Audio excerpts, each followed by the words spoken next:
Salam damai sejahtera Bapak Ibu Saudara sekalian yang terkasih dalam Tuhan kita Yesus Kristus. Terima kasih kembali jumpa lagi dengan saya di channel Benteng Iman Kristen. Terima kasih buat support dan dukungan kalian semua. Di sini adalah video viral yang akan saya tayangkan buat kita semua.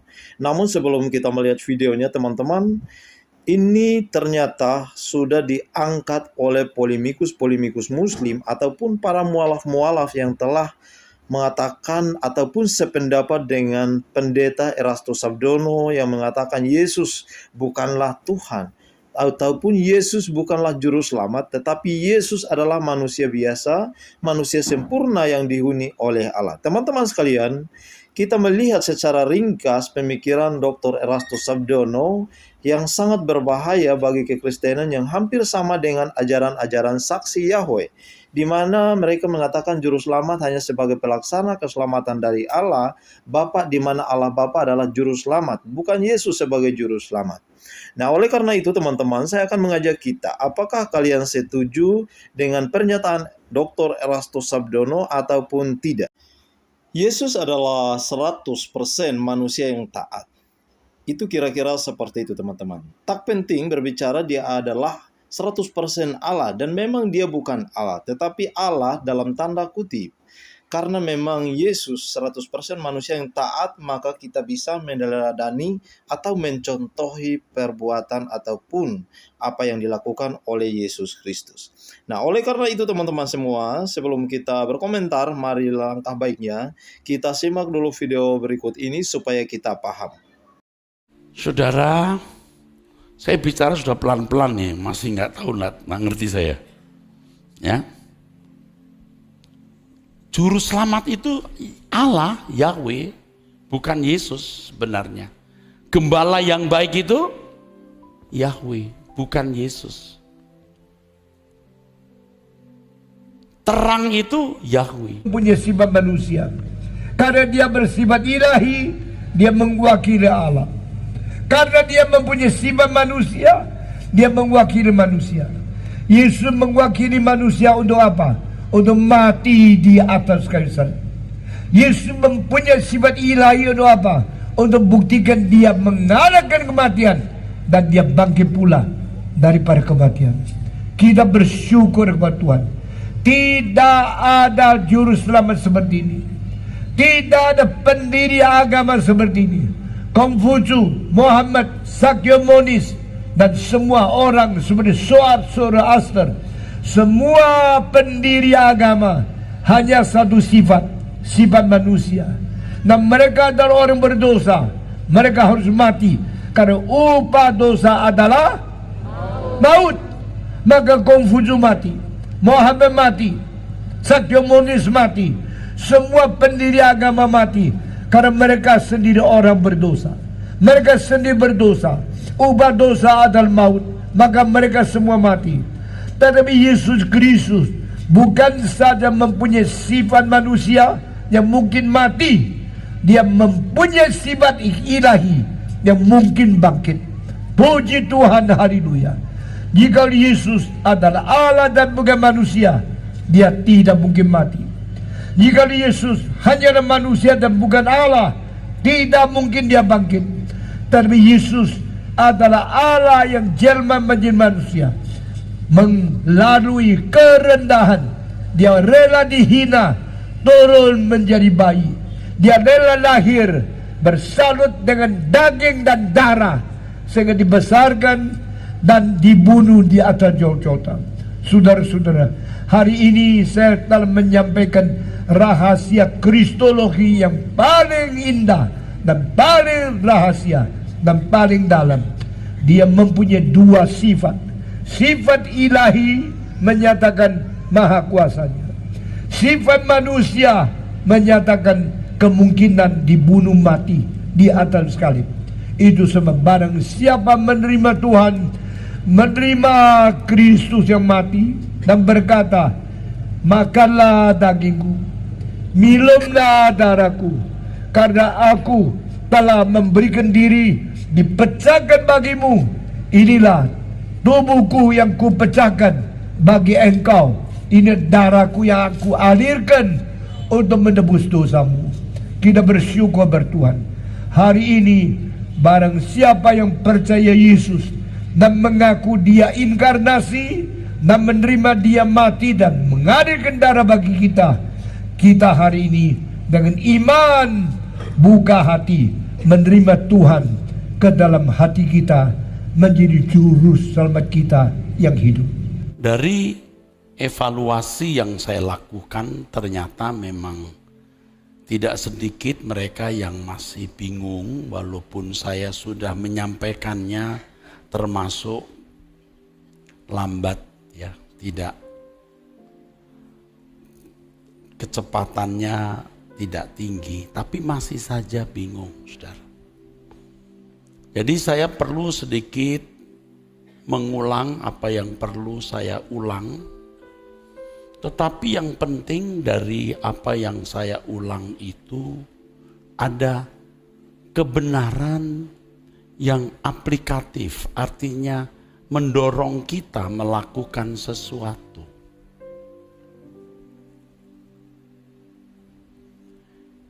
Yang pertama harus saya tegaskan bahwa di Alkitab itu tidak ada penjelmaan. Penjelmaan itu artinya berubah dari suatu keadaan atau suatu identitas, lahir kembali atau muncul menjadi manusia atau suatu pribadi atau suatu bentuk lain. Bentuk lain dari aslinya. Nah, kesalahan banyak orang Kristen itu, saudara, ketika mereka berkeyakinan bahwa Yesus itu penjelmaan. Firman menjelma menjadi manusia. Firman itu bukan pribadi, saudara, itu sabdanya Tuhan. Tidak mungkin menjelma menjadi manusia.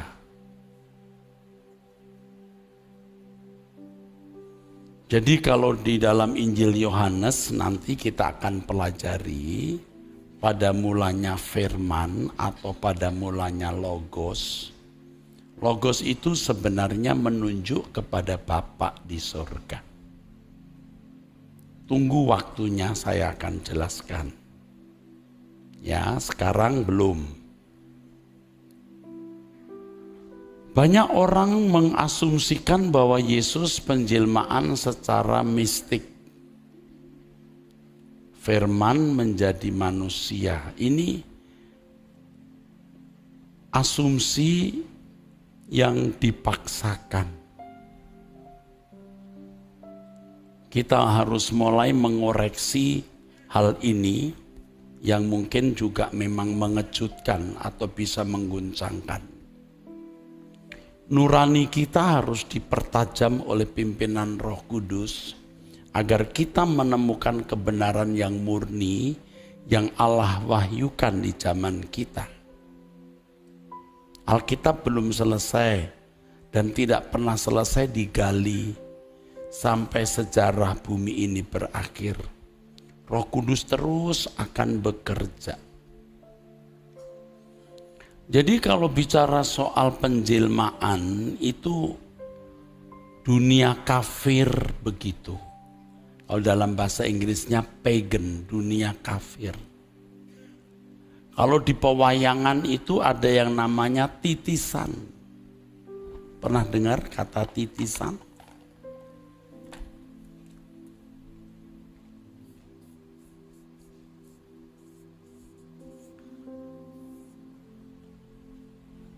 Kalau orang percaya ada inkarnasi,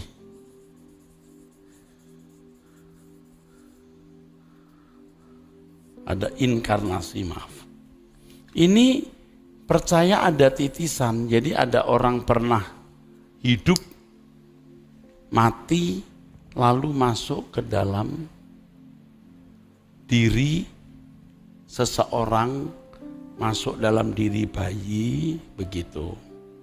Inkarnasi. Makanya di masyarakat kita tahu ada orang-orang yang dipuja karena dianggap, diyakini itu inkarnasi. Nah, penjelmaan seperti ini di Alkitab tidak pernah ada. Di perjanjian lama tidak pernah ada, di tradisi Yahudi tidak pernah ada. Ketika pemimpin-pemimpin gereja bukan rasul-rasul lagi, kalau rasul-rasul itu orang-orang Yahudi semua yang percaya Allah Esa atau monoteisme atau monoteistisnya kuat. Oh, mereka tidak terbawa oleh pola pemikiran kafir. Tetapi ketika pemimpin-pemimpin ini bukan orang Yahudi, ditambah lagi desakan campur tangan penguasa Roma yang kafir, maka dilahirkan doktrin yang tidak senafas Alkitab.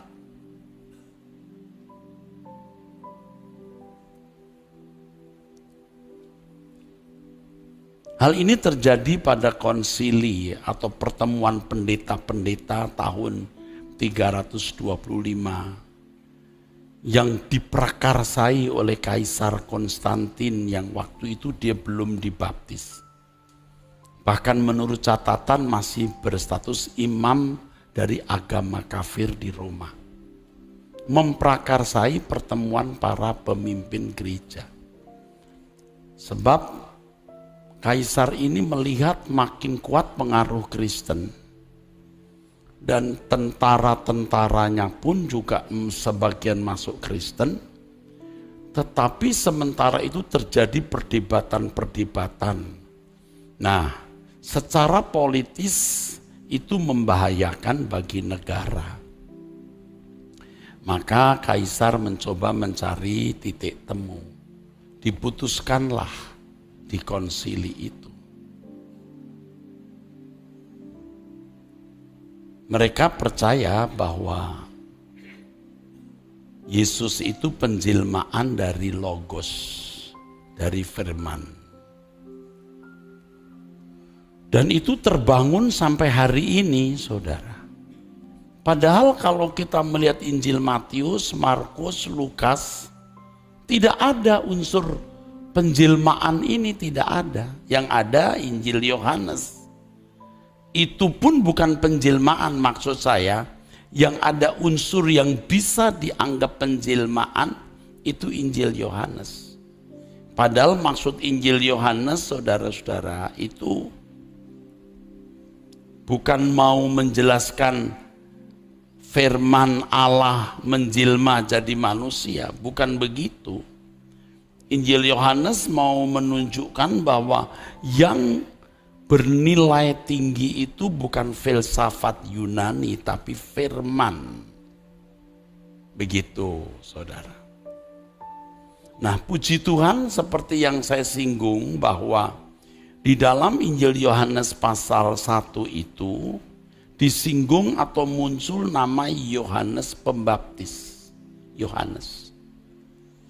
Jadi ketika bicara mengenai logos atau firman itu diselipkan. Datanglah seorang yang diutus Allah namanya Yohanes. Ia datang sebagai saksi untuk memberi kesaksian tentang terang itu supaya oleh Yohanes semua orang menjadi percaya. Menarik. Dan ternyata ada agenda Tuhan yang hebat di balik itu. Yohanes diutus oleh Allah untuk menjadi saksi tentang terang. Nah, pertanyaannya siapa terang itu? Biasanya kita langsung berkata Yesus. Itu juga tidak tepat betul. Bukan berarti salah. Nanti dulu, tidak tepat betul. Bukan salah, tapi tidak tepat betul. Kok bisa? Ya, Yohanes pasal 1 ayat 6 dan 7, datanglah seorang yang diutus Allah namanya Yohanes. Ya. Ia datang sebagai saksi untuk memberi kesaksian tentang terang itu supaya oleh dia semua orang menjadi percaya. Biasanya saya dibantu Pak Yehuda, apakah hadir Pak Yehuda? Atau tadi ada rapat ya? Tolong mic-nya diberikan. Lihat saya semua. Yohanes diutus Allah untuk menjadi saksi tentang terang. Yesus itulah terang dunia. Biasanya asumsi kita begitu. Apa itu benar? Tidak tepat, tapi tidak salah. Maksudnya apa? Firman Tuhan Mazmur 27 ayat 1. Tuhan adalah terangku dan keselamatanku. Terang itu Tuhan. Nanti saudara akan tahu bahwa Yahweh itu pakai nama Yahweh ya. Pakai nama Yahweh. Yang menjadi terang itu Yahweh. Bukan pakai Elohim loh. Yahweh itu terang.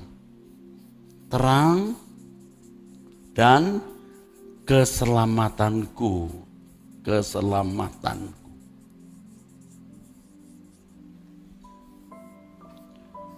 Jadi di tengah-tengah penjelasan mengenai logos atau mengenai firman, dimunculkan Yohanes. Yohanes berkata, aku bukan terang itu, aku menyaksikan. Coba baca yuk, Yohanes 1 ayat 6-7. Yohanes pasal yang pertama ayat yang ke-6 dan ayat yang ke-7. Datanglah seorang yang diutus Allah, namanya Yohanes. Ya, Yohanes diutus oleh Allah ya. Terus? Ia datang sebagai saksi untuk memberi kesaksian tentang terang itu. Tentang terang itu. Terus? Supaya oleh dia semua orang menjadi percaya. Nah, saudara pasti kaget kan? Banyak orang Kristen terkejut. Kok terang itu bukan Yesus Pak? Yahweh itu terang. Mazmur pasal 27 ayat 1. Kalimatnya begini, Yahweh atau Adonai Ori Veyishi. Or itu terang. Veyisi dari Yasa. Tuhan the Lord is my light and my salvation. Yang disaksikan Yohanes Pembaptis itu adalah terang. Dan terang itu dasarnya Yahweh sendiri. Yahweh sendiri yang sama dengan Logos. Nanti saya jelaskan ya di kemudian hari ya. Logos itu sebagai metonimnya. Maksudnya pengganti. Ya. Kalau saudara berkata, gembala senior, itu metonim saya. Beritahu saja ke gembala senior, bukan Pak Eras, GS. Nah ada kan orang suka sebut saya itu GS. Ini GS, ini urusannya GS nih. Nah GS itu metonim saya. Kadang-kadang di masyarakat kan ada julukan-julukan yang negatif ya. Itu loh si cerewet. Nah, cerewet itu metonim. Kalau di rumah ada yang suka ribut, mana tuh si rese? Enggak ada. Nah, rese itu metonim. Logos itu metonim, saudara. Ya. Nah, saya ulangi ya, terang itu Yahweh. Terang itu Yahweh. Di dalam Matius pasal 4 ayat 16 dan 17, firman Tuhan mengatakan bangsa yang diam dalam kegelapan telah melihat terang yang besar. Dan bagi mereka yang diam di negeri yang dinaungi maut telah terbit terang. Sejak waktu itu Yesus memberitakan, bertobatlah sebab kerajaan surga sudah dekat. Apa yang disaksikan oleh Yohanes Pembaptis? dia menyaksikan terang, terang itu Yahweh. Tetapi dilakukan oleh Yesus. Yang juga telah dinubuatkan dalam Yesaya pasal 9 ayat 2. Coba dibaca. Yesaya pasal 9 ayat yang kedua. Bangsa yang berjalan di dalam kegelapan telah melihat terang yang besar. Mereka yang diam di negeri kekelaman, atasnya terang telah bersinar. Saudara tahu terang itu Allah. Yahweh Allah pencipta langit dan bumi itu terang. Dia juga juru selamat. Dia juga gembala. Mazmur 23, ia berkata, aku gembala. Tetapi di dalam menyelenggarakan penggembalaan, dalam melaksanakan penyelamatan, Yesus yang melakukan. Nangkep nggak? Halo? Supaya saudara tahu. Itulah sebabnya Yesus berkali-kali berkata bahwa Bapa diam di dalam aku. Dia yang mengerjakan pekerjaannya. Loh, kok bisa enggak ngerti loh saudara? Tadi bangsa yang berjalan di dalam kegelapan telah melihat terang yang besar. Itu Yesaya pasal 9 ya, ayat 2 ya. Coba ayat yang ke-6 dan 7. Soal Mesias, baca. Yesaya pasal 9 ayat 6 dan ayat yang ke-7. Ya. Sebab seorang anak telah lahir untuk kita, seorang putra telah diberikan untuk kita. Lambang pemerintahan ada di atas bahunya, dan namanya disebutkan orang, Penasehat Ajaib, Allah yang perkasa, Bapa yang kekal, Raja damai. Besar kekuasaannya, dan damai sejahtera tidak akan berkesudahan di atas tahta Daud dan di dalam kerajaannya. Ya, terang yang sesungguhnya itu Yahweh. Mazmur 23, dia juga adalah gembala yang baik. Gembala yang baik. Ini siapa? Yahweh. YHWH.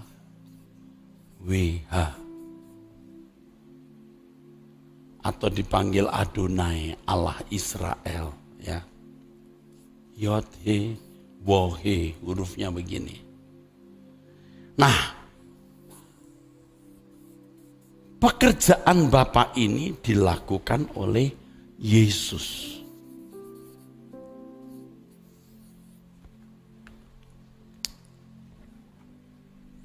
Yahweh lah terang, Yahweh lah keselamatan, juru selamat, Yahweh gembala yang baik. Dan di dalam melaksanakan itu, Yesus yang melaksanakan.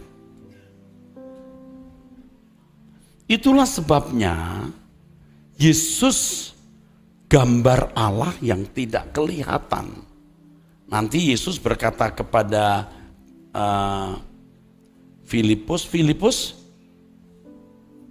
kamu nggak tahu.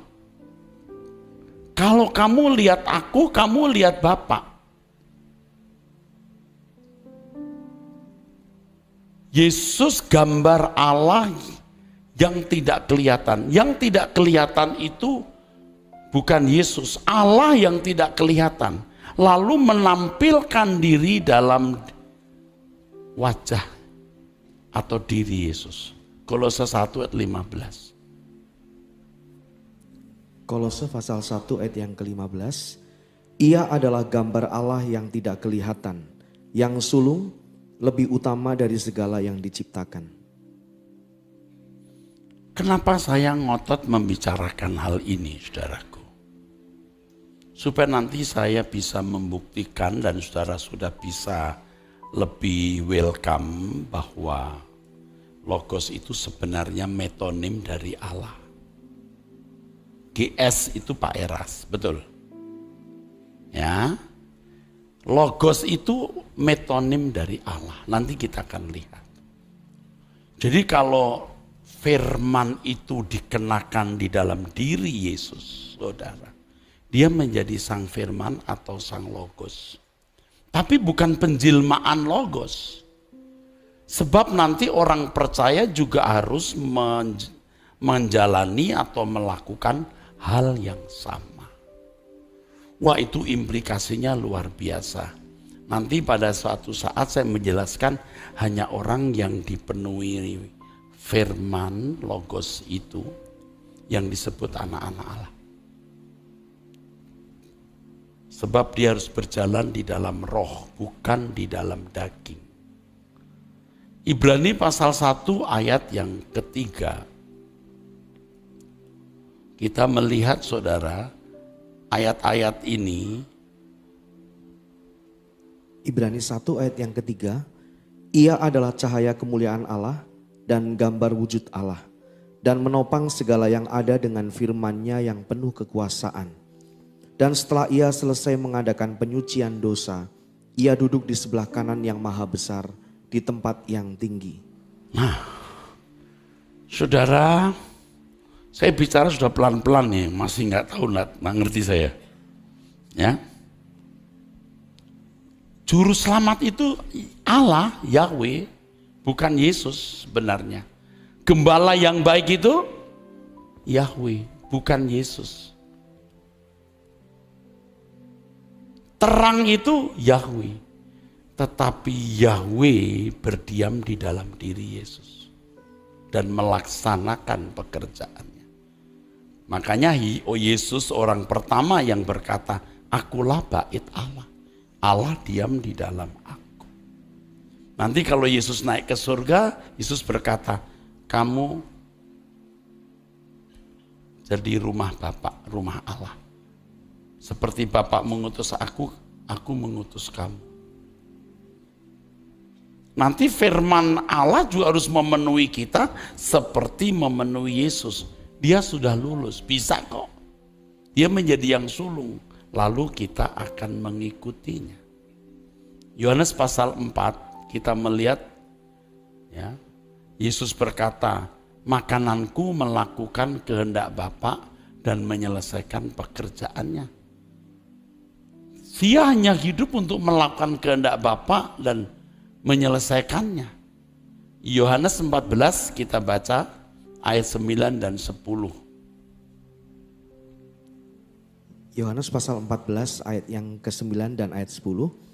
Kata Yesus kepadanya, telah sekian lama aku bersama-sama kamu Filipus, namun engkau tidak mengenal aku. Barang siapa telah melihat aku, ia telah melihat Bapa. Bagaimana engkau berkata, tunjukkanlah Bapa itu kepada kami. Tidak percayakah engkau bahwa aku di dalam Bapa dan Bapa di dalam aku? Apa yang aku katakan kepadamu tidak aku katakan dari diriku sendiri. Tidak dari diriku sendiri. Jadi apa yang dikatakan itu firman, logosnya Allah. Dengar. Yang dikatakan Yesus itu logosnya Allah. Amin. Jadi logos tidak menjelma menjadi Yesus. Logos milik Allah yang mendiami Yesus. Dan Yesus menyampaikan, mengutarakannya. Kita beri tepuk tangan untuk kebenaran ini. Jadi jangan saudara menganggap saya merendahkan Yesus. Tidak, sama sekali tidak. Kalimat yang terakhir tadi bagaimana itu? Apa yang aku katakan, ulangi. Apa yang aku katakan kepadamu, tidak aku katakan dari diriku sendiri. Iya. Tetapi Bapa yang diam di dalam aku. Iya. Dialah yang melakukan pekerjaan. Iya, karena dia bukan jelmaannya logos. Logos itu milik Allah, tidak terpisah dari Allah. Supaya kita juga bisa nantinya melakukan apa yang Yesus lakukan. Dipenuhi logos. Makanya Yesus berkata kepada murid-muridnya, kalau kamu dibawa ke penguasa-penguasa, kamu jangan takut mau ngomong apa. Roh Bapakmu akan mengucapkan, akan memberi perkataan.